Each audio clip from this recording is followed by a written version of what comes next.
Don't forget to watch this video till the end, because यहाँ पर मैं आपको एक ऐसी टिप बताऊँगी जिससे आप ओवरऑल मार्क्स को इंक्रीज कर पाओगे। ठीक है, तो बने रहिए वीडियो के एंड तक।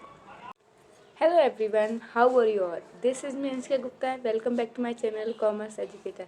सो अभी आपके पास सिर्फ 10 डेज़ हैं आपके बोर्ड एग्ज़ाम स्टार्ट होने में। आई नो जिसका भी हिंदी का एग्ज़ाम है उसके लिए तो 10 डेज़ भी नहीं है, बट इन 10 डेज़ में आपको क्या करना है, कैसे करना है और क्या नहीं करना है, ये इन टॉपिक्स पर हम आज बात करने वाले हैं। So let's start this video.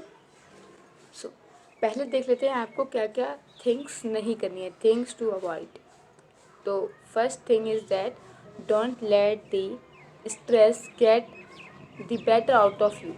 मतलब कि स्ट्रेस को इतना मत बढ़ाइए कि जो आपकी हेल्थ से रिलेटेड इशू क्रिएट कर दे। ठीक है, स्ट्रेस को अपने ऊपर हावी मत होने दीजिए। ठीक है, तो फर्स्ट पॉइंट हो गया don't let the stress get be better out of you. Second point क्या आपको याद रखना है, don't let the pressure of scoring high get on to you.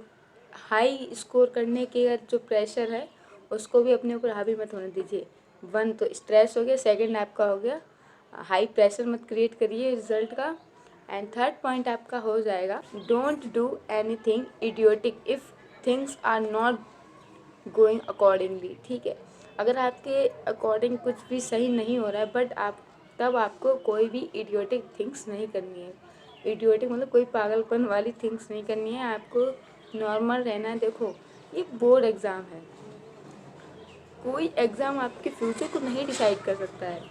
आपके अंदर जो टैलेंट है, ठीक है, उसको कोई एग्ज़ाम एक नहीं डिसाइड कर सकता है। ठीक है, fourth point don't think about the preparation others have done. किसी दूसरे के बारे में मत सोचो कि उसने पूरा पढ़ लिया सिलेबस भी और उसने प्रीवियस ईयर क्वेश्चंस भी लगा लिए हैं, सैम्पल पेपर्स भी सॉल्व कर लिए हैं और मैंने यहाँ पर कुछ नहीं कर रखा है।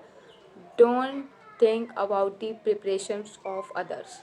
ठीक है, trust me if you have talent and zeal to do good marks in your exam. अगर रियली मतलब आपको लगता है कि हाँ मेरा ड्रीम है, मुझे अचीव करना है बोर्ड में मार्क्स, तो ट्रस्ट मी, अगर आपके अंदर टैलेंट है और आपके अंदर ज़ील है, मतलब कि आपके अंदर इतना एनर्जी है कि आप हाँ स्कोर कर सकते हो, still you can score 90+, then trust me you can do it. ठीक है, एंड आपको जितने मार्क्स चाहिए है उसके अकॉर्डिंग आपको मेहनत करनी पड़ेगी। ठीक है, तो प्रिपेयर कैसे करना इन 10 डेज़ में, अब आपको करना क्या है ये आगे देखते हैं वीडियो में। तो हिंदी ऑप्ट कर रखी है एडिशनल में, उनके एग्ज़ाम 19 से स्टार्ट है, अदरवाइज़ 22 से आपके एग्ज़ाम से स्टार्ट है। उसके बाद 19 को है, 22 को है, देन उसके बाद पेंटिंग जिसने ऑप्ट किया उसको 6 मार्च को है, देन उसके बाद मैथ्स ऑप्ट जिसने किया उसका 9 को है। ऐसे ऐसे करके आपके एग्ज़ाम्स हैं। अब मैंने ये आपको इसलिए बताया क्योंकि कुछ लोग सोचते हैं कि जो एग्ज़ाम्स के बीच में गैप है उसमें हम पढ़ लेंगे, बट आपको ये मिस्टेक नहीं करनी है। आपको एग्ज़ाम्स के गैप में सिलेबस नहीं पढ़ना है, आपको क्या करना है, एग्ज़ाम्स के गैप में रिवीजन करना है। रिवीजन जितने ज़्यादा कर सको रिवीजन कीजिए, PYQ सॉल्व करिए। ठीक है, आपको सिलेबस नहीं पढ़ना है। ठीक है, एंड कोई सैम्पल पेपर, अगर इस समय आप सैम्पल पेपर लगा रहे हो तो बहुत बड़ी मिस्टेक कर रहे हो। अगर आपके मतलब कि कॉन्फिडेंस नहीं है अपने आप, कॉन्फिडेंस नहीं है अपने सिलेबस पर जो आपने कवर किया हुआ है, तो प्लीज़ आप सैम्पल पेपर मत लगाइएगा। अगर आपने सैम्पल पेपर लगाया तो आप कॉन्फिडेंस लूज़ कर जाओगे। यस, अगर आपको ये लगता है कि मुझे पूरा सिलेबस एकदम अच्छे से तैयार है, मतलब कोई भी क्वेश्चन आ जाए मैं कर लूँगा, then you can go for CBSE sample papers. ठीक है, यहाँ पर बहुत डिफरेंस है CBSE सैम्पल पेपर एंड जो सैम्पल पेपर्स होते हैं, आपको CBSE सैम्पल पेपर्स ही यूज़ करने हैं। CBSE सैम्पल पेपर आपको CBSE की वेबसाइट पर मिल जाएंगे, गो थ्रू कीजिए, वो बेस्ट रहेगा। एंड आपको न्यू टॉपिक्स भी नहीं पढ़ने हैं, बिकॉज आपके पास सिर्फ और सिर्फ 10 डेज़ हैं। 10 डेज़ बहुत कम टाइम है, इसमें आप कोई भी नया टॉपिक मत उठाइए। ठीक है, अब हम लोग बात कर लेते हैं सब्जेक्ट्स के अकॉर्डिंग आपको क्या करना है। यहाँ पे मैं आपको कोई टाइम टेबल नहीं बता रही हूँ, बस आपको बता रही हूँ किस तरह से आप क्या क्या करना है आपको 10 डेज़ में ई सब्जेक्ट के लिए, जो आपको स्कोर करने में हेल्प करेगा, हाई स्कोर करने में हेल्प करेगा। तो स्टार्ट करते हैं अपने फेवरेट सब्जेक्ट अकाउंटेंसी के साथ। अकाउंटेंसी में कॉन्फिडेंस बिल्डअप करने के लिए अब आप क्वेश्चन सॉल्व करिए सिर्फ और सिर्फ PYQs। अगर आपको कॉन्सेप्ट क्लियर है तो फिर आप रिवीजन करिए PYQs से, ठीक है। यहाँ पर कोई भी आपको बार बार टॉपिक से रिवीजन नहीं करना है, आपको प्रैक्टिस करनी है क्वेश्चन से, राइट। अगर आपको कोई भी पर्टिकुलर टॉपिक नहीं समझ में आया तो आप उस पर्टिकुलर टॉपिक को सर्च कीजिए। आप पूरा चैप्टर का रिवीजन मत कीजिए, क्यों टाइम वेस्ट करो, ऑलरेडी आपके पास बहुत कम टाइम है। फिर भी आप एक टॉपिक पढ़ना था आपको, आपने पूरा वन शॉट देख लिया उस चैप्टर का, तो यहाँ पर आपका टाइम वेस्ट हुआ या नहीं हुआ। रिवाइज करो PYQ से, और बार बार कॉन्सेप्ट पढ़ने की ज़रूरत नहीं है। अगर आपको कॉन्सेप्ट क्रिस्टल क्लियर है तो फिर आप PYQ से सॉल्व कीजिए। अकाउंटेंसी सब्जेक्ट को आपको रेगुलर रखना है, ये भी आप ध्यान रखिए कि आपको रेगुलर बेसिस पे अकाउंटेंसी के क्वेश्चन प्रैक्टिस करने हैं। यहाँ पर आप ऐसा मत करिएगा कि आप अभी अकाउंटेंसी नहीं पढ़ रहे, सोच रहे हैं कि मैं अकाउंटेंसी पढ़ूँगा मार्च, राइट। तो यहाँ पर आप ये मिस्टेक बिल्कुल मत कीजिए कि अकाउंटेंसी के क्वेश्चन सॉल्व नहीं कर रहे हैं। यस, अगर आपने अकाउंटेंसी के साथ मैथ्स भी ले रखी है तो फिर आपको दोनों को ही रेगुलर बेसिस पे सॉल्व करना पड़ेगा, रेगुलर प्रैक्टिस करनी पड़ेगी, बिकॉज अकाउंटेंसी एंड मैथ्स जो है प्रैक्टिकल सब्जेक्ट है, ये मांगते हैं। मतलब इसमें जितनी ज़्यादा प्रैक्टिस करोगे उतनी ज़्यादा आपके अंदर स्पेशलाइजेशन आएगी, ठीक है, जिससे आप अपने एग्ज़ाम में लेस टाइम में क्वेश्चन सॉल्व कर पाओगे देन, ठीक है। बट आपको ये चीज़ याद रखनी है कि अकाउंटेंसी और मैथ्स दोनों साथ में सॉल्व नहीं करनी है। मतलब कि जैसे अभी आपने 2 आवर अकाउंटेंसी लगा ली, देन फिर कंसिस्टेंटली आप मैथ्स मत पकड़ लीजिए।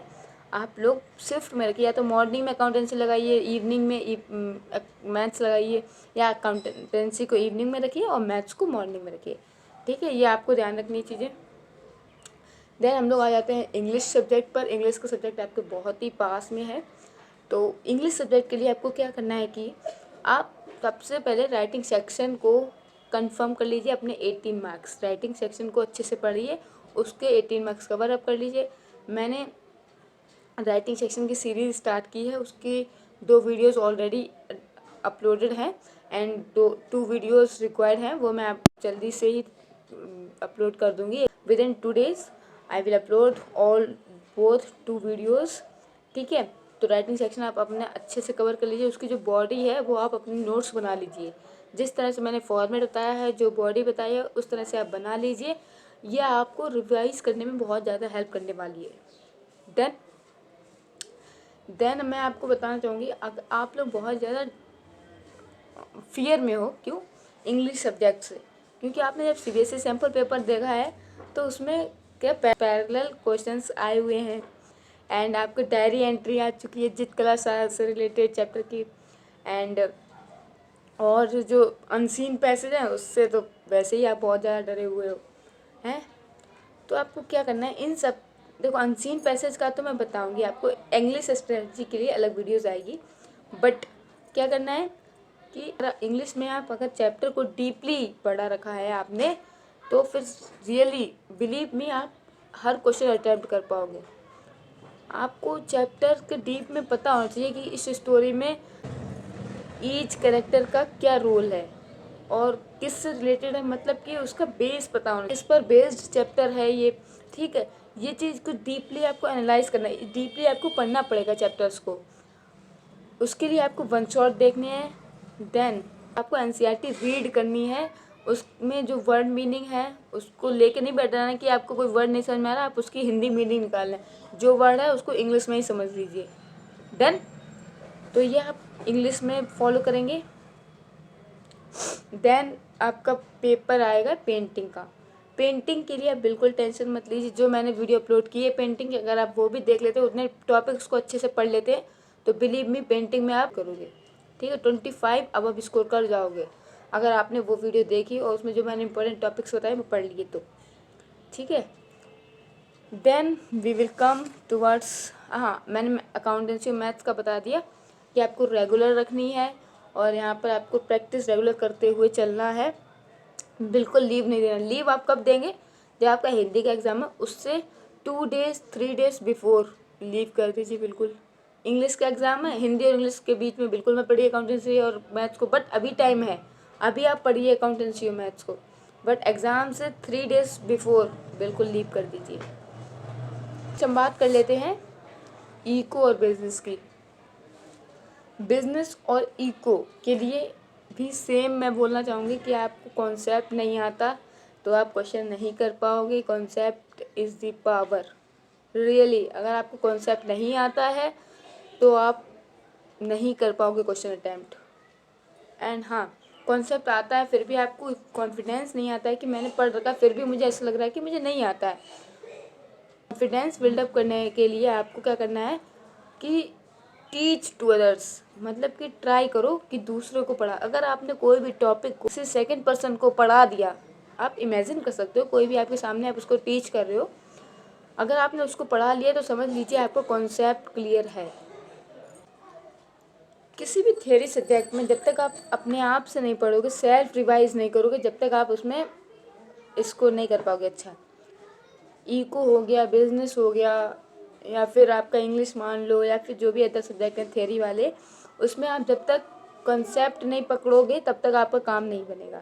तो कॉन्सेप्ट पकड़िए। देन अगर आपको कोई भी टॉपिक नहीं समझ में आता है तो प्लीज़ उस टॉपिक को सर्च कीजिए यूट्यूब पर, आपके पास बहुत सारे सोर्सेस अवेलेबल हैं। Please don't go for one shot. समझना आपको एक टॉपिक का आप समझ रहे हैं पूरी वीडियो से, that is time wasting of time, right.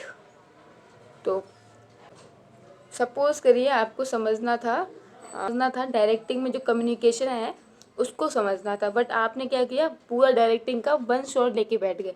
अब बताओ आपका यहाँ पर पूरा टाइम वेस्ट हो रहा नहीं हो रहा है, और जबकि आपको पूरे प्रीवियस टॉपिक्स आते थे, उससे कम्युनिकेशन से पहले जो हैं टॉपिक्स वो आपको अच्छे से आते थे।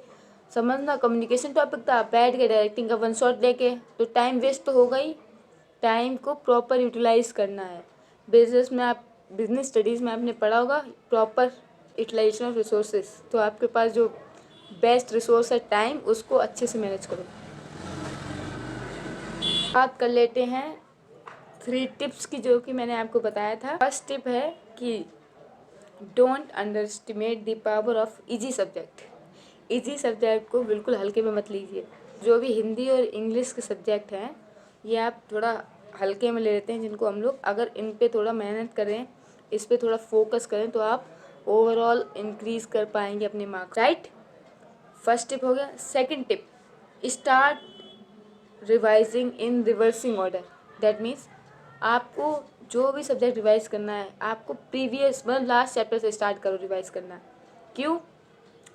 क्योंकि जब हम लोग 12th में आते हैं तो हम लोग के अंदर इतना मोटिवेशन होता है कि हाँ मुझे अच्छे से पढ़ना है और मुझे अच्छे मार्क्स लाने हैं, तो इसलिए हम लोग क्या करते हैं कि स्टार्टिंग के चैप्टर्स को इतने अच्छे समझ लेते हैं, ये तो हमारे टिप पे हो जाते हैं, बट जो लास्ट चैप्टर होते हैं वहाँ पर आते आते आते हम लोग जो कंसिस्टेंसी होती है वो ब्रेक हो जाती है। इसलिए आप लोग स्टार्ट कीजिए लास्ट चैप्टर से रिवाइज करना, ठीक है।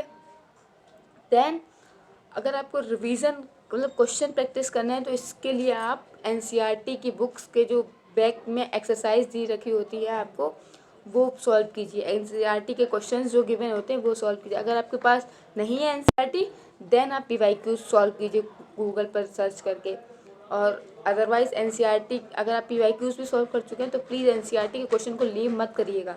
Don't leave the NCERT questions. NCERT question is must.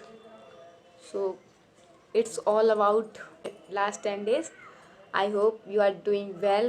And अगर आपको कोई भी प्रॉब्लम आती है, कोई भी डाउट आता है, then you can personally message me on Instagram ID @anshika3401 and please join my telegram group। अगर आपको कोई भी नीड होती है तो आप टेलीग्राम ग्रुप पर भी मुझे बोल सकते हैं।